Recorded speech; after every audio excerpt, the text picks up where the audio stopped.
कि सर आत्मा मरती भी है और आत्मा टूटती भी है। मैं सांसद जरूर बना और आप सब लोगों ने मुझे आशीर्वाद दिया और मैं सांसद बना, लेकिन मैं भी एक मजदूर था। मेरे पिताजी अनाथ थे, वो भी एक बहुत अच्छे मजदूर थे।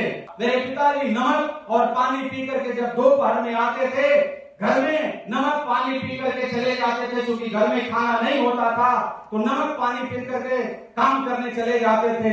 ये बैठे जितने भी हमारे हजारों ये मजदूर भाई हैं, यूनियन के मेंबर हैं, आप सभी लोगों को मेरे तरफ से, हमारे राष्ट्रीय अध्यक्ष आदरणीय मल्लिकार्जुन खड़गे जी की तरफ से, जननायक राहुल गांधी जी की तरफ से बहुत बहुत बधाई, शुभकामना, मैं आभार व्यक्त करता हूं।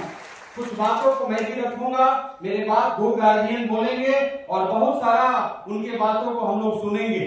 मेरे मित्रों, एक बार जब मैं किसी ऑफिस में बैठा हुआ था, तो कुछ ऑफिसर लोग बैठे हुए थे, बातचीत अपने में कर रहे थे और बातचीत वो ये कर रहे थे, उनका बातचीत ये था कि आत्मा कभी मरती नहीं और आत्मा कभी टूटती नहीं। मैं भी बैठा हुआ था और जब मैं बैठा हुआ था तो ये बात मैंने सुना कि ये 3-4 जो ऑफिसर हैं ये बात ये कर रहे हैं कि आत्मा कभी मरती नहीं और आत्मा कभी टूटती नहीं। तो 2-3 लोगों ने, एक व्यक्ति ने कहा और 2-3 व्यक्ति ने कहा कि नहीं नहीं सही बात है, आत्मा मरती नहीं और आत्मा टूटती नहीं। मैं ही सामने में बैठा हुआ था, तो मैंने कहा कि सर ऐसा बात है, उस समय चूंकि मैं सांसद नहीं था, कोई पद में नहीं था, मैं एक सामाजिक कार्यकर्ता था, मैं समाज में काम करता था। तो मैंने कहा कि सर आत्मा मरती भी है और आत्मा टूटती भी है। उन लोगों ने कहा नहीं नहीं, आप राजनीतिक बात करना चाहते हैं, आत्मा कभी मरती नहीं और आत्मा कभी टूटती नहीं। मैंने कहा कि सर यदि 10 सेकेंड 15 सेकेंड आप टाइम दें तो कुछ बातों को मैं आपके बीच में, आप लोगों के बीच में रखना चाहता हूं। उसमें एक हमारे ऑफिसर मित्र थे, वो हमारे जात से थे, हमारे समाज से थे, अभी औरंगाबाद में अच्छे पद में है वो। उन्होंने कहा ठीक है 10-15 सेकेंड आप भी मनोज जी अपने बातों को रख लीजिए।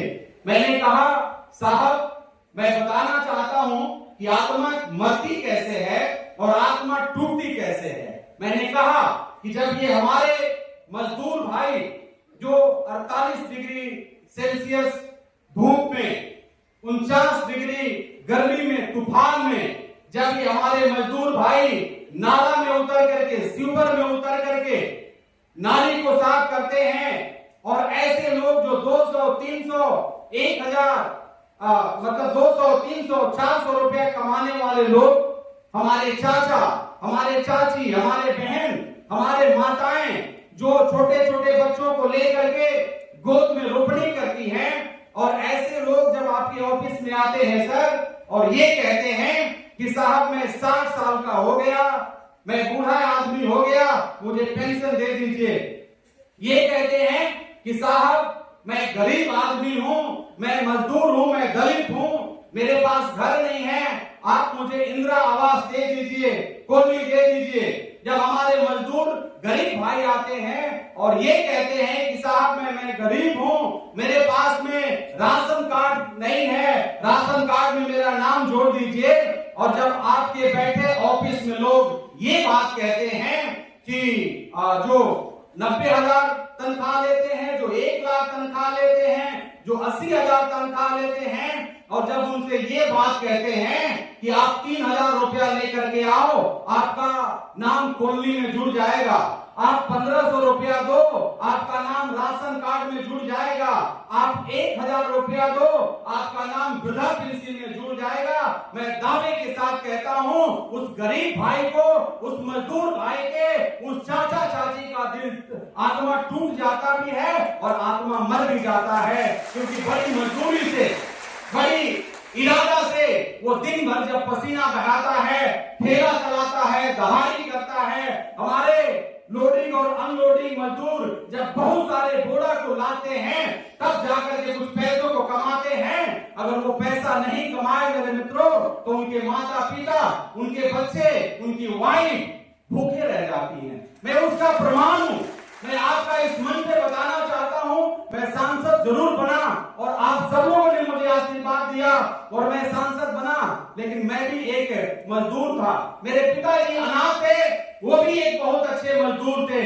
मेरे मित्रों, मैं आपको बताना चाहता हूं, आज भी मुझे याद है मेरे पिताजी, कभी कभी मैं अपने पिताजी के कहे बिना कभी कभी मैं माटी लादने चला जाता था ट्रैक्टर पर, कभी कभी मैं मजदूरी करने चला जाता था, कभी कभी मैं भूसा लादना चले जाता था। क्योंकि मेरा जो एरिया है वो धान का कटोरा कहा जाता है, वहां बहुत सारे नील हैं। कभी कभी मैं भी घोड़ा लादने चला जाता था। मेरे पिताजी दो तीन दिन कभी कभी नहीं बोला करते थे। मैं पूछता था कि आखिर मुझसे आप क्यों नहीं बोल रहे हैं, क्या मैंने गलती कर दिया? मैंने कोई चोरी नहीं किया, मैंने कोई बदमाशी नहीं किया, मैं आपका बेटा हूं। मैं बेटा होने के नाते जैसे आप मजदूरी करते हैं मैंने भी मजदूरी किया है, ताकि आपको कुछ सहयोग हो जाए। मेरे पिताजी कहा करते थे, हाथ जोड़ लेते थे। उन्होंने बहुत बार बोला कि बेटा मैं बहुत पढ़ा लिखा नहीं हूं, मेरे पास में बहुत सारा दिमाग नहीं है, मैं तो अनाथ हूं। जब मैं 3 साल का हुआ था, 4 साल का जब था, तब मेरे माता पिता मतलब दादा दादी दुनिया में नहीं रहे।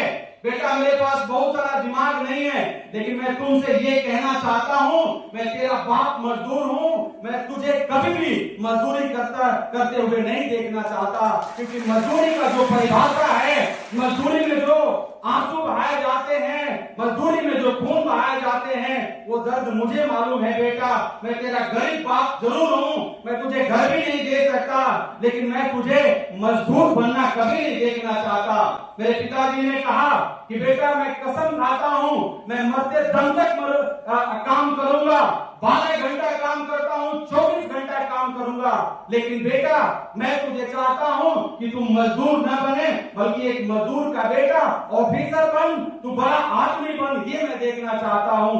मेरे मित्रों, मेरे पिताजी बहुत बार मैंने देखा, मेरे पिताजी नमक और पानी पी करके जब दोपहर में आते थे, घर में नमक पानी पी करके चले जाते थे, क्योंकि घर में खाना नहीं होता था, तो नमक पानी पी करके काम करने चले जाते थे। उन्होंने नमक पानी खा करके, क्योंकि विषय है उसको मैं बाद में रखूंगा आधा मिनट, लेकिन मैं ये आज आप लोग को उत्साहित करना चाहता हूं कि हमारे पिताजी ने नमक पानी पी करके मुझे पढ़ाने का काम किया।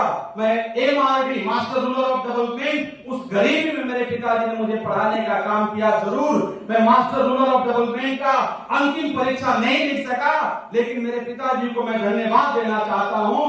उन्होंने उस गरीबी में, उस मजबूरी में मुझे पढ़ाने का काम किया, और जिस बाप को आजीवन एक कॉलोनी नहीं मिला, आज उसका बेटा सांसद है, आज उसकी पतो जिला पार्षद की चेयरमैन है, आज उसका बेटा ब्लॉक प्रमुख है, जो हजारों लाखों कॉलोनी को देने का समीक्षा करता है और कॉलोनी दिलवाने का काम करता है।